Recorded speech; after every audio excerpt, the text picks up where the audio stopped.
Welcome to the Seller Roundtable e-commerce coaching and business strategies with Andy Arnott and Amy Wees. Okay, so number 5 on my list is that we found that Indian suppliers are very eager to do business with Amazon sellers. So they're very excited about this because this is a new and emerging buyer segment for Indian suppliers. And a lot of them are now actually adapting and catering to the needs of Amazon sellers. For example, there are more and more suppliers that are offering door-to-door delivery. That's something that they were not doing previously. They are, previously it was just like, okay, I'm a supplier, my job is to make the product, and then you can manage the shipping and logistics on your own, and that's not my headache. But for Amazon sellers, they're kind of changing that. So that's one thing that we noticed.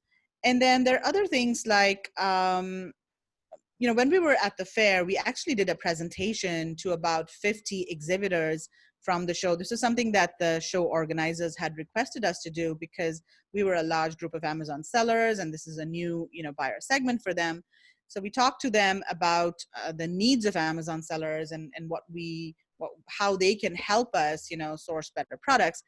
And of course, they were interested in selling on Amazon themselves because they see it as an opportunity, right? I mean, similar to Chinese suppliers. But a lot of them are currently not selling directly on Amazon. So, but I wouldn't be surprised if increasingly more suppliers do start selling on Amazon directly. So this is something that you just need to be aware of.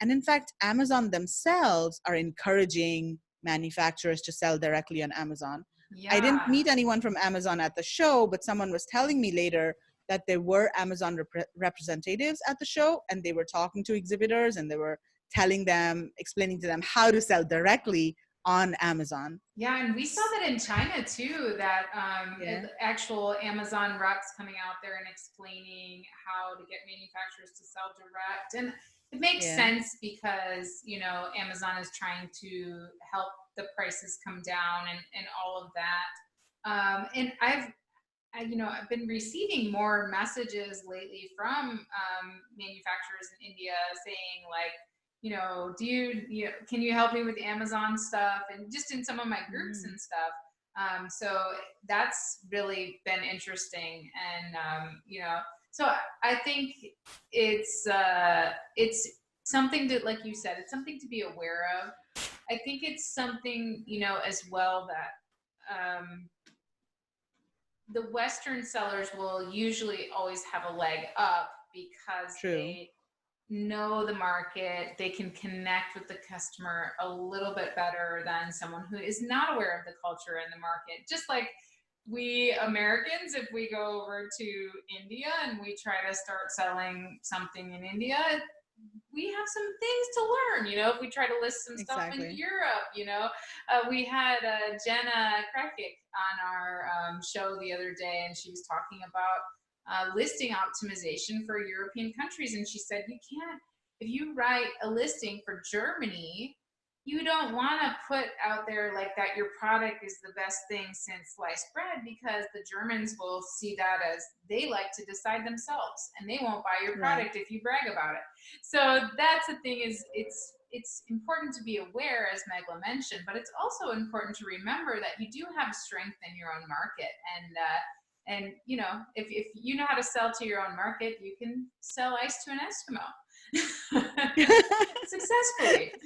Exactly. And I think that's one of the reasons it's also very important to build your own brand and have a name for yourself, and build an audience, and have your Facebook group and an email list, because that's something that people can't really take away from you. Yes. Okay, let's see what else. So, number 6 on my list is negotiation. So this is something that one of the speakers mentioned. We had one session on negotiation, how to negotiate with the Indian suppliers. And one of the things that really stood out for me was that the speaker said, everything is negotiable. So it's not that, you can't negotiate on delivery time, or price is not the only thing that can be negotiated. Everything can be negotiated. So that's something to, keep in mind when you're sourcing from India. And he also mentioned that there are no rules for negotiation. So it's just, they just, you just play it by ear and you see how the relationship is going. And the suppliers also, they will work with you depending on how much they trust you, how much they like you, how confident they are in your ability to place repeat orders. And if they're confident that yes, you're a professional, you're kind of selling your product well, and you'll be able to place more repeat orders and grow, they are more willing to work with you, of course. So that's something that stood out for me, negotiation. And that's true in China as well to some extent.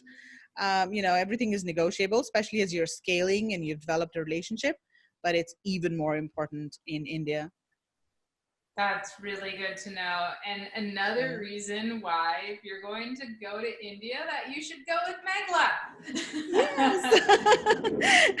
Exactly. I mean, those things, negotiation, as you know, we really focus on that in the China trip, because the thing is, it's a game changer for your business.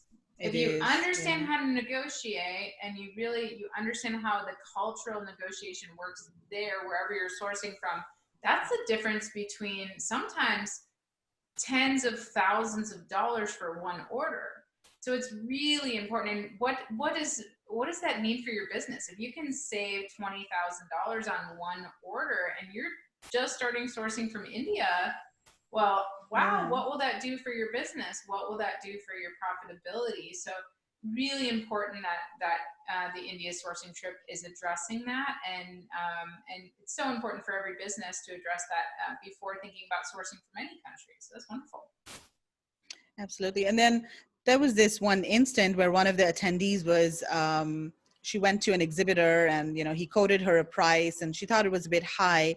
And then she went back to the exhibitor the next day with one of the coaches. So this lady is a sourcing agent. And, she said, hey, I think this price is too high. Can you come with me and talk to the exhibitor? And, she went to the exhibitor with the coach and they were able to negotiate the price down by 30%. Nice. 30%, that's huge. Huge. So I think when you're there in person, it's easier to negotiate the price, rather than doing it online by email or on the phone. Okay, number 7. So India is very culturally different from the US in terms of how they do business. There are a lot of similarities with China, I would say. For example, the concept of saving face is prevalent in India too. So that's something that you need to be aware of. They don't call it guanxi as such, but they call it, there's no easy way to say it in English, but I'm just going to literally translate. They say, you cut my nose. So, that's like you disrespected me. Okay. So, whereas in China, they say saving face. Yeah. But yeah, it's really important to be aware of all of these cultural nuances and cultural differences. And this is something that we stress a lot, during the trip. We have sessions talking about this. And I'll give you one example of a cultural difference. So sometimes Indians are not very good at punctuality and, keeping deadlines and, keeping appointment times, for example. I don't know, it's just this culture. Sometimes they call it Indian stretchable time instead of Indian standard time. But it's just the culture. So you just need to be aware of this. And there are, certain ways to deal with this. So for example, if you're scheduling an appointment with someone, you ask them, are you sure it's going to be 1:00? And, the word to use is pakka. So pakka means, are you sure, in Hindi. So, it's called the rule of pakka. So that's how you talk to them, when you're scheduling an appointment. Are you sure? Are you absolutely sure? Then they'll be like, okay, make it 1:30, maybe not 1, let's make it 1:30. Right. So there are these little things that you need to keep in mind when you're dealing with suppliers. And that's something that we really teach during the trip as well. Okay, number 8 on my list is how labor intensive most of the products are. I think that's something that stood out for attendees. We visited a factory that was making leather products, and most of the sewing machines over there were very basic kind of sewing machines, not a lot of, not the electronic kind of sewing machines like you would find in China. Whereas, in China, I remember visiting a factory way back when, and they had these semi-automated sewing machines with LCD screens and, all of that stuff. But in India, there were more basic sewing machines. And one of the reasons for that is labor costs are still low in India, whereas in China, labor costs are increasing. So suppliers are investing more in automation. However, we did see some suppliers investing more in automation. For example, the leather factory, they actually had this computerized embroidery machine at the back of the factory that was, in fact, imported from China. So do you spend some time actually going and doing some factory visits as well? Yes. So we take people to one factory, and we actually went to two factories. So we split into two groups. We did two different factories. So one was a leather factory and one was a home decor factory. And then people could choose which one they wanted to go to. And then we had two buses going to two different factories at the same time. And we spent some time there. So yeah, I think that's something that stood out for people, how labor intensive the processes are. But they are investing more in automation. In fact, there was this one supplier that I was talking to recently, a couple of days ago, and she was telling me that they are expanding their factory and they are investing more in laser cutting machines for metal products. And these machines are, again, being imported from China. But yeah, I think gradually they're investing a bit more in automation, but by and large, it's still very labor intensive. Wow. All right. Well, that's good to know. And that's sometimes why the lead times are a little bit longer, right? Yes. And, you will still find factories in China that have very old machines and very old processes. Right. And so, it's normal to expect that you'll see kind of some factories that are, as they grow, they're going to need to automate more. So it's good to know. And this is mostly for the handmade kind of products, right? I mean, for things like textiles and, like T-shirts and all of those kinds of products that are manufactured at scale, there are, of course, a lot of big factories that have, automated machines doing all of those things. But these are more for the handcrafted home decor kind of products that were at the show. Okay, so number 9 on my list is, I think we realized that you really have to go there to the exhibition to see all of these products, to be able to get a sense of the variety of products that are on offer, and to be able to see all of the newest products on offer, because suppliers do not post these products on their websites. They just don't. If you have a specific product in mind, or if you have your own design, it's easy to find a supplier to make that product for you, and it's easy to do that online. But if you just want to look for new products to source from India, you have to go there. It's not possible to do that online. It's very difficult. And so I think that's, yeah. That being said, do you recommend that that your participants have some ideas of some products that they might like to source before they go, just so that they, I don't know, can focus on certain things? Or do you say just kind of, go and kind of get ideas when you get there? I think it's a bit of both. So even if you do have some ideas for the product category that you're gonna source, it's also good to keep an open mind and just browse through, the stalls and see if you find something interesting. But yeah, I think some attendees did have some specific products that they had in mind, and they took drawings to the suppliers and they said, okay, this is what we want.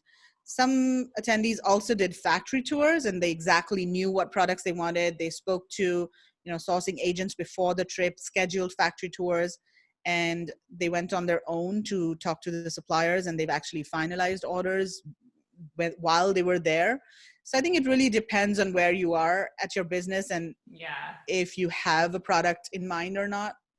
I know at the Canton Fair, it's helpful sometimes to have at least a niche in mind because Right. you tend to see more opportunities when you're focused on a specific niche versus like Right. just walking through and it's so huge, Yeah. and you're like, I don't really, but if you're really focused on a niche, like you're focused on pets or you're focused on camping or something, then you tend to like see products you might not have seen if you were just like looking for everything at once. So that's kind of helpful. But Yeah. in terms of size, the Canton Fair is so big. How is this gifts fair that's in India? Give us an idea of the size and what Yeah. kinds of categories of products you'll see there. Right. So it's not as big as Canton Fair. There are about 4,000 exhibitors, but it's still sizable. It's still quite big, and you need about 3 days to cover the fair um, completely. In fact, some people thought that 3 days was not enough. They wanted to go back on the fourth day. Um, it is a 5-day fair, just so that people know. And so it's very professionally organized. Similar to Canton Fair, they have buses from the hotels to the venue, um, and in terms of categories, there are the biggest category is home decor. So there are a lot of metal products and wooden products for home use products. Um, Fashion accessories is a big category as well. So you find a lot of jewelry, bags, gloves, hats, scarves, shawls, those kinds of things. And then furnishings is a big category as well. So there are a lot of cushion covers, carpets, rugs, doormats. Furniture is a huge category. There's one big pavilion for furniture. And there are big pieces of furniture like huge dining tables and sofas and chairs that you would probably not do, but there are also smaller furniture items like stools and flat pack furniture, for example. That's something that you could consider as an Amazon seller. There are also things like small side tables, for example. Wall decor was a big category. We saw a lot of mirrors and paintings and macrame wall decor. Eco-friendly products, of course, that's a category too. There were some toys, like wooden toys, not the typical kind of toys that you would see in China, like the battery operated, plastic kind of toys, but they're more of wooden toys. We saw a lot of high-end gaming sets, for example, chess or checkers, and really high quality, high-end um, board games. That's a big category too. And then there are things like globes and nautical instruments, stuff like that. Let's see what else. Leather was a big category at the fair too. So again, jackets. There are a lot of equestrian products that India manufactures in leather, but we didn't see a lot of equestrian suppliers there at the fair. Yeah, and there were some apparel suppliers too, not too many. Most of the apparel manufacturers or the knitted apparel manufacturers are in South India. So at this fair, you'll mostly find suppliers from North India.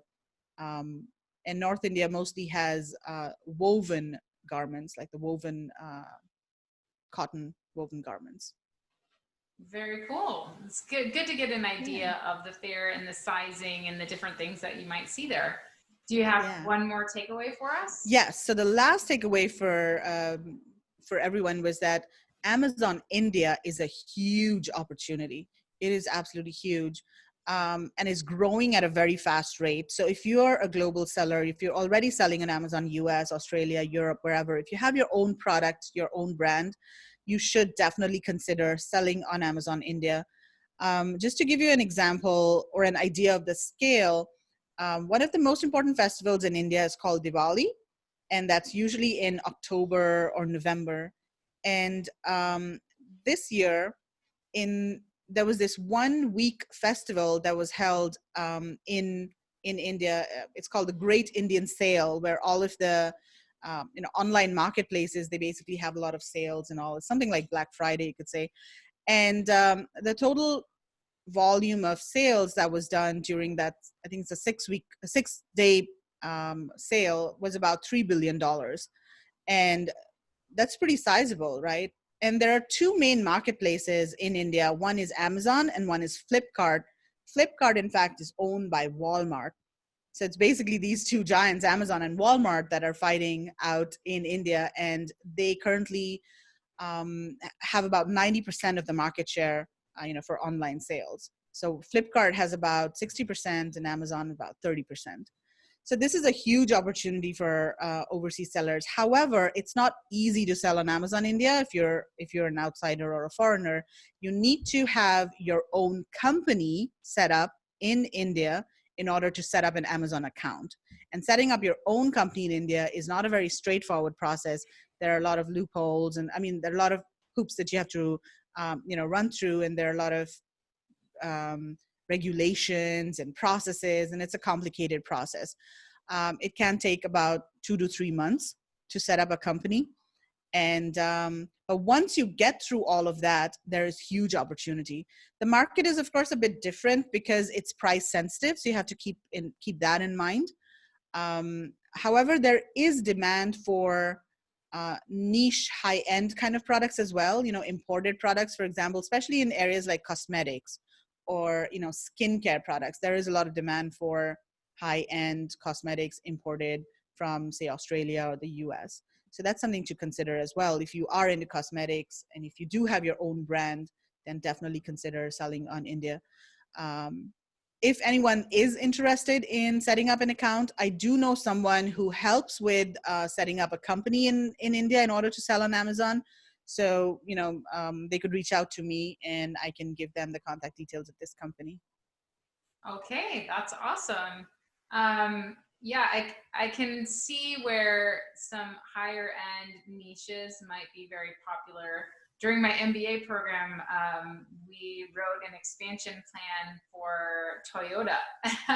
And that was one of the countries that we considered as international expansion was India. And I learned a lot about how really, there's a lot of street markets. There's a lot of, so for commodity products, you're going to be more price sensitive because right. They can get those things in the street markets. They can get those things, and that type of buyer is going to be really, they're going to be used to the prices that they can already conveniently get those things for. But if you have something higher end and you've built a brand for yourself and you are a Western brand, you can do quite well all over, in China, in Japan, yes.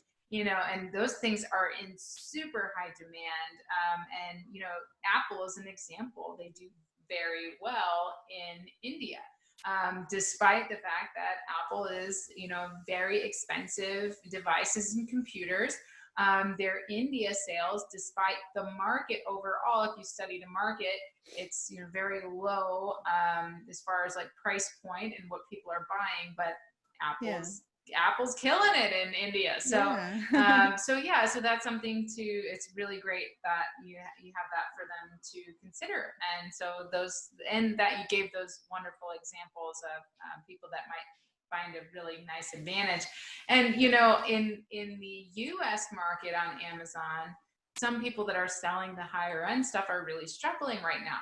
They're really struggling to, because there are so many competitors that are kind of driving the prices down of even the higher end looking things.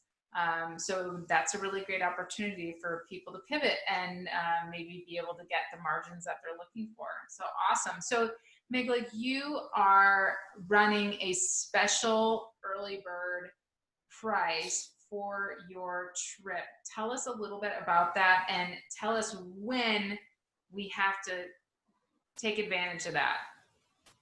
Yes, so the early bird price is until January 31st.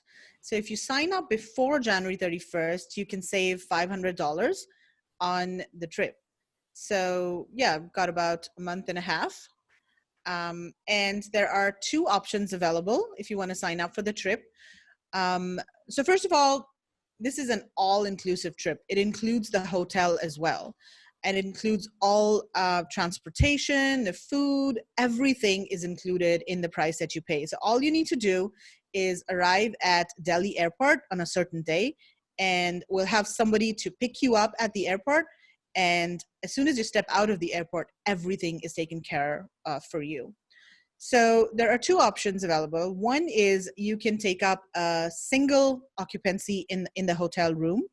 And the other option is you can share a room with someone, and take up double occupancy. So if you want to do single occupancy, the price until January 31st is $5,500. And for double occupancy, it's $5,000. And so the prices go up $500 after January 31st. Well, that's awesome. I love that you have both options. I love that you have the training beforehand and during. You've got the mentorship going on. You've got some travel going on, and you're just taking care of it. So they don't have to worry about meals. They don't have to worry about transportation. They don't have to worry about hotel. They just get to be there and be on the trip and have a lot of fun. Now, some people who come and do their own factory tours, I'm guessing that they're paying for that stuff on their own though, right? If they're wanting to do stuff outside of the trip, right? Yes. If they want to do stuff outside of the trip. I mean, some people also stayed back a couple of days after the trip, and they, did some more sightseeing and visited more factories. So that's totally, that's optional. And of course, we can help them with hotel booking and also book cars for them if they want to visit other cities outside of Delhi. But yeah, during the trip, which is the dates for the trip are April 13th to the 20th. Those are the dates. So it's an 8-day trip, 7 nights, 8 days.